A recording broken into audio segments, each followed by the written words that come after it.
Hi, I'm Chris Swanson. I work at JP Morgan. I won't do too much JP Morgan stuff until the end, unless you want. And Teresa asked me to come and speak to you about gamification. So, I'm going to get right into it. And we're going to talk about game mechanics using a game called Cat on Your Head.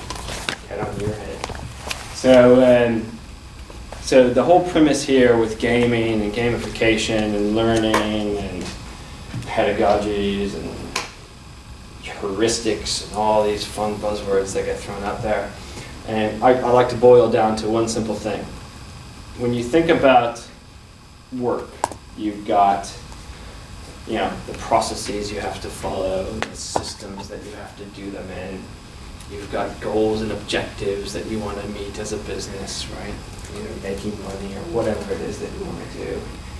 You've got a skill or a strategy that you've implemented so you can beat the competition and be the best in your industry, if that's the industry you're in. And then you have people that essentially do all of that work to bring it all to fruition, right? And then there's complexity of what happens in the marketplace. So things change, new players come in, different things happen, and you have to adapt and change or else you become irrelevant. If you think about a game, right, the basics of a game is very similar, right? Very, very much the same thing. You've got rules, right? So the processes you have to follow, or as compliance or somebody will yell at you, right? You have rules of the game that you have to abide by. There's a goal, right?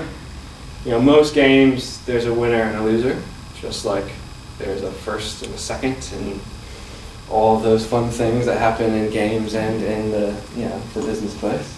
So you are trying to achieve something by doing things within the framework of the rules. And to do that, you implement a skill or strategy. If everybody did the same thing in a game, right, you have a bunch of ties, and ties are boring, and nobody wants that. And then complexity. So some games, the better you get, you go on to more difficult leagues, or you get new levels, or whatever it might be, to increase the complexity of the game. And at the end of the day, it's people playing the game. So work and play, not so different if you think about it in those terms. And the really interesting thing is, if you give 12-year-old son an Xbox game and say, here's the game, here's a 52-page manual that's going to take you 40 hours worth of onboarding training to go through to learn how to play the game, what's he going to do? Play the game. And how's he going to do? That's fine. You know where he'll be after 40 hours of playing it? Done with the game. Whereas the person going through the onboarding training and the manual hasn't even started playing yet, right? So what's so different between the way these unusual things are, right? If you've never played a game before, it's a completely foreign, new thing, and yet you're able to pick it up, get involved, start playing, and off you go, and you just get better and better and better. So we're going to play this game called Cat on Your Head. And it's a really basic game, but the directions are up here. So again, you've got rules, a goal, skill and strategy, right, and some complexity. So essentially the way it works, can I have only one volunteer to play our cat? Come here, cat.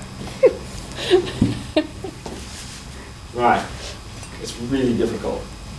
Okay, if somebody taps you on the shoulder, right, you have to say cat, cat, cat, cat, cat, cat, cat.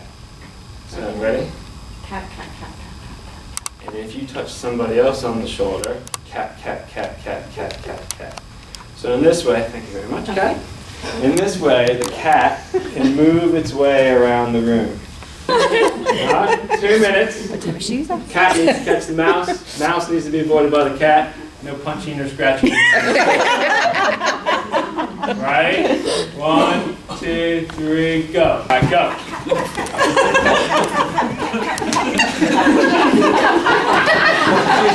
the mouse? Mouse, mouse, mouse.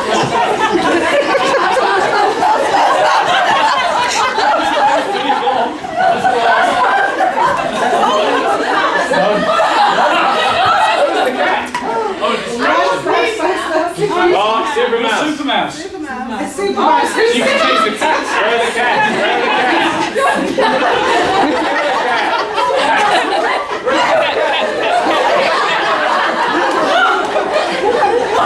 Oh, she dropped the cheese. Oh, she got it. Where are the cats? Where's the mouse? Oh, come on, Mousy. I got the cat. Where's the other cat? Have I got to get both of them? Did you? No, have I? I Yeah. don't know, have you? I got one cat. Well, let's assume you did. Good job, Mouse. Super Mouse. That's never happened in the first, I've done this about 10 times, and no one's ever realized that you can get up. And I've never been tapped on the shoulder.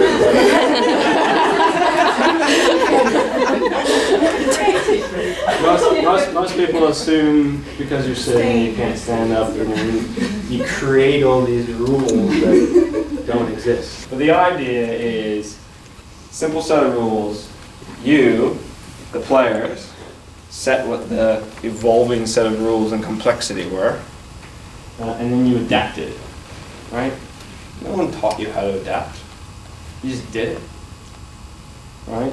There's no difference than the workplace, right? So you're working, you've got your set of rules, something or someone changes the rules, you adapt or you die. There's no difference, right? So when you come to how do we train people to adapt to changes or do new things or learn new skills, there's a lot to be learned from how games are played and won. But that's exactly that. Gamification is applying game mechanics to non-game content, right? Competitive tasks, status and repetition, it's achievement driven. You know what these things are?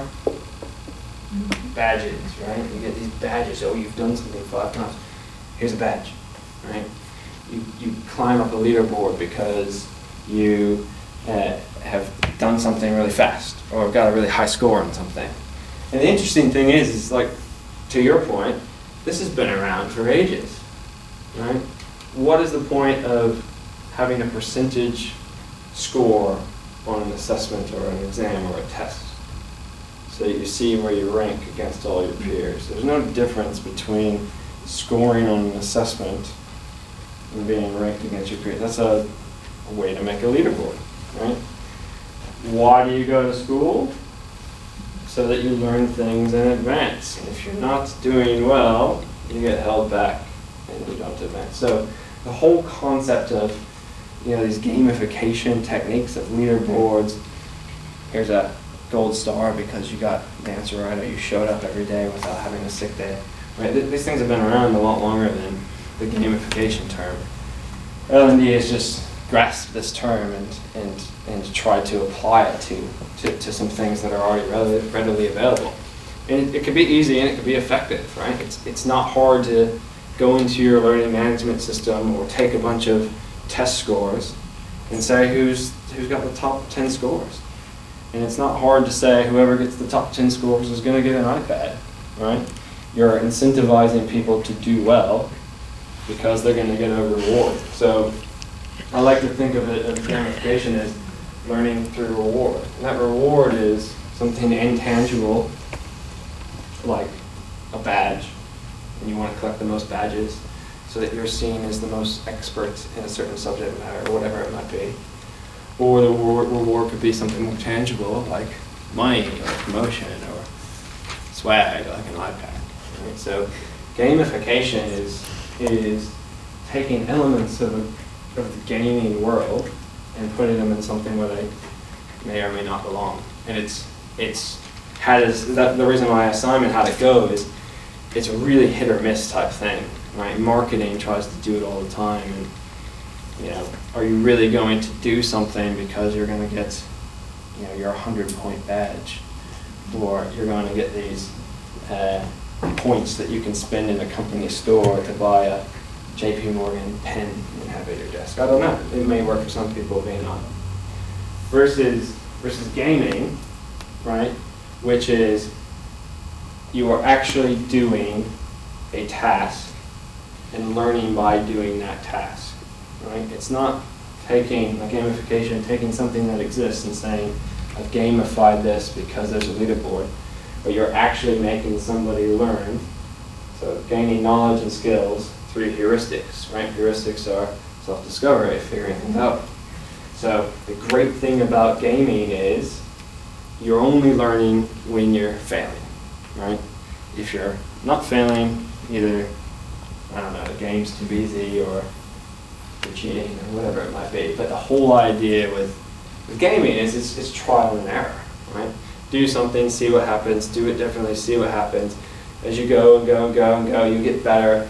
And then thinking about a cat in your head thing, levels get more complex. You have to build your skills on more skills, keep applying them in more complex situations.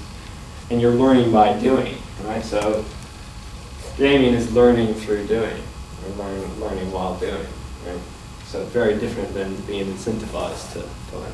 And you get all of this stuff still exists in a game typically, and people play games for different reasons, right?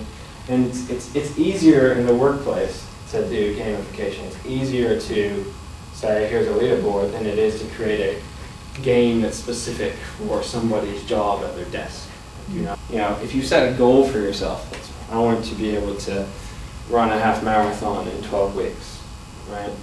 And that's my goal. Will I achieve that? Yeah, maybe, maybe not. Or I just want to get fitter, so I'm going to start running more, and here's a 12-week plan that's going to help me get there. It's a very different motivating factor, right? Do I enjoy the experience of getting fitter, or do I just want to reach that half marathon and then that's the end of it? And I guess that's more powerful than the other one. It depends on who you are. Possibly, yeah. So salespeople, Maybe for right? some people that's more argumentative too. The idea is this works really well with salespeople, right? And this works really well with everybody if you get it right. And then if you compare that to traditional training, right? So traditional training used to be, the knowledge or skills that you can acquire are based upon your, how close, right? Or your proximity to somebody who already has those knowledge or skills, and you gain those through that person passing them along. That got a little bit better when books were invented and then the printing press, and we were able to distribute knowledge a little bit better. And now we've got e-learning, mobile learning, all of that stuff. But at the end of the day, that's still somebody who knows something telling you what you should know, right? Even in an environment like this, it's me traditionally training you, and that's fine, right? You're hopefully learning something. Hopefully, we'll walk away remembering one or two things I've said. But it's it's traditional training. It's telling, listening, showing, watching, practicing, coaching. It's safe. It's a structured environment. You can try new things and fail here, right? But what a game does is it allows you to do those things as well, but in a much more sped up, structured, personalized way. Than I can't tailor everything I'm saying for each one of you. But if this was a game where we were all competing against each other, you'd pick it up a lot faster.